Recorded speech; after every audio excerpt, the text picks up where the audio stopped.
And our next guest is David Clohessy, Executive Director of SNAP, the Survivors Network for those abused by priests. David Clohessy here in studio. Thank you for joining us. My pleasure. Yesterday, how did the protest go outside of the Basilica? It went terrific. There were a bunch of Catholics who'd never stepped out before on this issue and spoken up.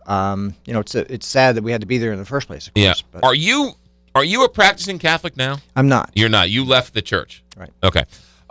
You're here because of the current situation with Archbishop Carlson.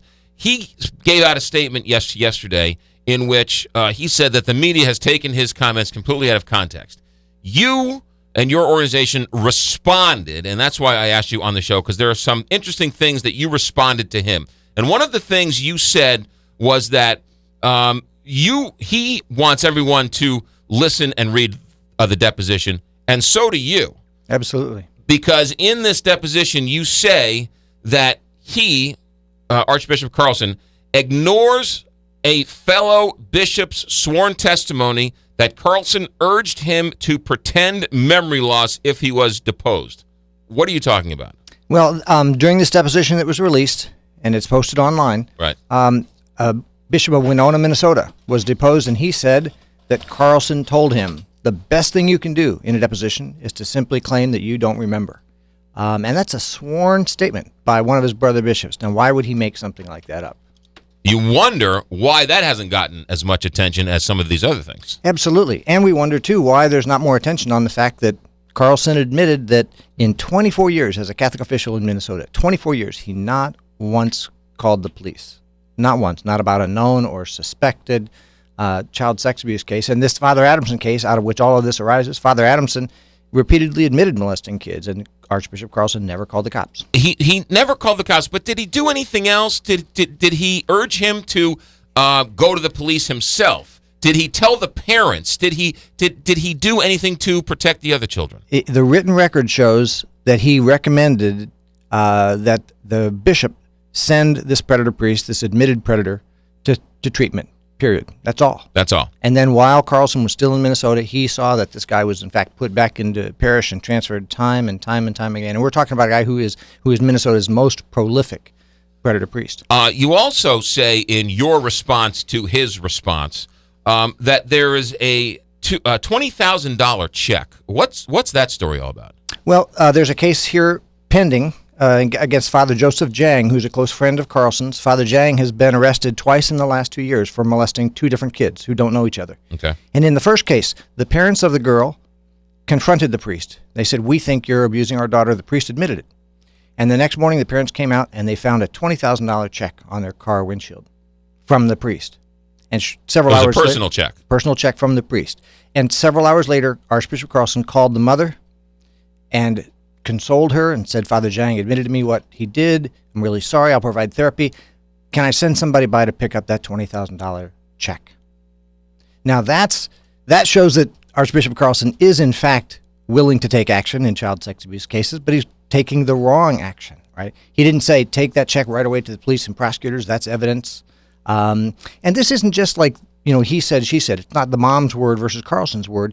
There was a criminal investigation. The police and the prosecutors make reference to this check in their list of evidence, right, that sort of thing.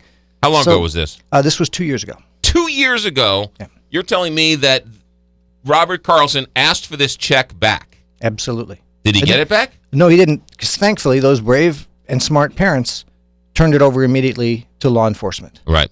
Has he ever been asked about that under oath or talked about that openly at all in any way? He's never talked about it openly. He was deposed by the criminal authorities out there in Lincoln County where all this took place. And let me just say, too, in the meantime, he lets this priest, Father Jang, live 6 minutes away by car from the parish where he allegedly molested both this girl and a year later molested a young boy as well. He's still a priest. Still a priest. He's not a practicing priest. He's suspended, correct. He's suspended, but he's still a priest, and he's still living within the church community. Absolutely. He's still under church housing, I guess. Right. We believe he belongs in a remote, secure, independent treatment facility, preferably far away from St. Louis, where he won't have as much access to kids.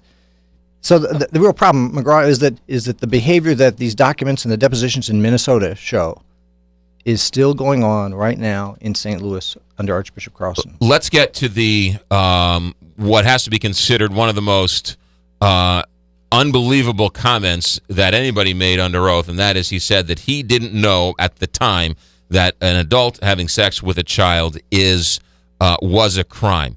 He says that the media took it out of context. I yesterday read a story from the National Catholic Register, which basically said the same thing all the other media outlets are saying.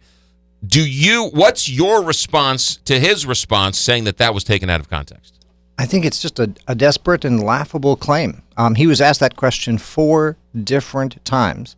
And remember, Carlson is a smart man. He's a well-educated man. He's been deposed a number of times.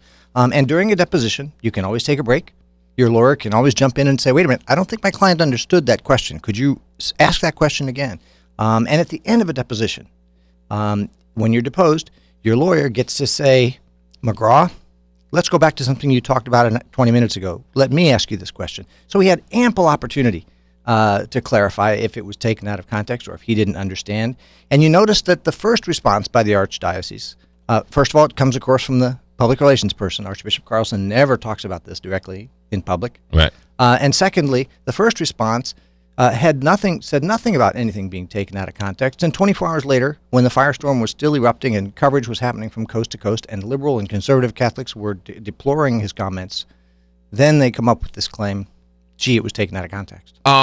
If let's assume, for argument's sake, for this next question, that it was taken out of context, and that at that point, the argument he thought he was answering, he didn't know that if he was legally required to go to the authorities, because that law changed because so many people in charge of children weren't going to authorities, not just priests, but camp counselors and teachers and coaches and everybody else. So lots of places passed this law requiring people who are in these positions, doctors too, that if you see something, you must go and report it. Right. So let's say, for argument's sake, that he was confused by the question and he answered it saying, I didn't know when the law changed that I had to. Mm-hmm. There's a bigger question in that he knew it was wrong. Absolutely. What did you do? Once you realized it was wrong, not whether it was legal or legal and what were you legally, but what did you do, right? Or how did you solve the problem? That's the question I think he should answer. And I'm not trying to, to me as a Catholic, and I think to everybody else, just don't insult our intelligence. Once you realized what was going on, what did you do? Absolutely. That's the key thing here. You got a choice, I think, as a bishop, to really be a compassionate shepherd in these cases, or to be a cold-hearted, lawyered-up CEO. Right. And Carlson is choosing the latter. And the other thing that makes this out-of-context claim so absurd is that look at his behavior.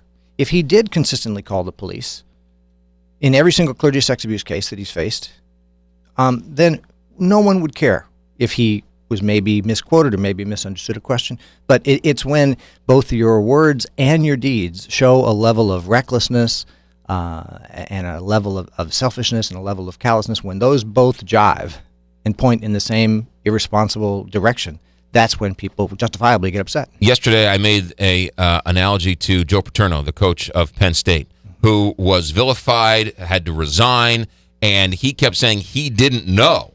Here's a man who knew, yes, and still is in a position of power. Look at what we did to Joe Paterno, but look at what we're allowing Archbishop Carlson to continue to do. It seems to me like somewhat of a disconnect. Oh, absolutely. And it's not just Carlson. 2 years ago, it was Bishop Flynn over in Kansas City found criminally guilty in court of hiding evidence from the police about known child sex crimes. The response by the entire Catholic hierarchy to both of these controversies is identical, and that response is complete and utter silence. And so as long as there's no bishop, no matter how egregiously he acts, no bishop is disciplined or demoted or defrocked or even denounced by his colleagues, as long as that never happens, then bishops are going to keep concealing these kind of horrible crimes. What would you like to happen? What do you think should happen moving forward then? Well, there's a lot that can happen on the secular side. Lawmakers need to reform some of these archaic predator-friendly laws. And and Catholics need to speak out. But first and foremost, America's Catholic bishops are all meeting right now in New Orleans. Think of the powerful signal it would send if they passed a resolution, or if even a handful of them took to the floor of that meeting and said, I read that deposition, and I'm appalled that my brother Bishop Carlson would say these things and would act this way. That would have a massive, massive impact on the church. But this continuing silence in the face of horrible, horrible misbehavior, all that does is encourage more and more horrible misbehavior. I've heard a number of Catholics, devout Catholics, everyday church-going Catholics, say that they're hopeful that the Pope Francis will say something on this. He said some things that I think you would be in favor of. Is there any hope? You're holding out hope that is this risen to his level? Is he watching this? Is Cardinal Dolan watching this? What are your thoughts? I'm sure Cardinal Dolan is. This is his home diocese. It's hard for me to imagine that the Pope is watching it. On the other hand, even though we're just 6% of the world's population, the American Catholic Church provides a tremendous amount of financial support. So maybe the Pope is watching. I think our best chance, honestly, is for real changes for every single person who saw or suspected or suffered abuse to speak out, call police, call prosecutors, go to therapists, get help, and for us to push the secular authorities to act, because I think it's pretty clear that the church hierarchy hasn't made much, if any, real progress on this, and probably won't. You've been watching this for a long time. You've been at this 25 years. 25, yeah. This one seems to have captured the attention, unlike other stories have. Would you agree with that? Absolutely. And Catholics who have defended the Catholic Church for years are now just completely at the end of their rope. Right. You would agree with that, too? Yeah, absolutely. Yeah. David Clohessy, what's your website for people to find out more information? snapnetwork.org. And you can at least agree with the Archbishop that you encourage people to go and read the deposition and make up your own mind. By all means. Yeah. Absolutely. David Clohessy, always a pleasure. Thank you. Thank you, McGraw. 8:32 here.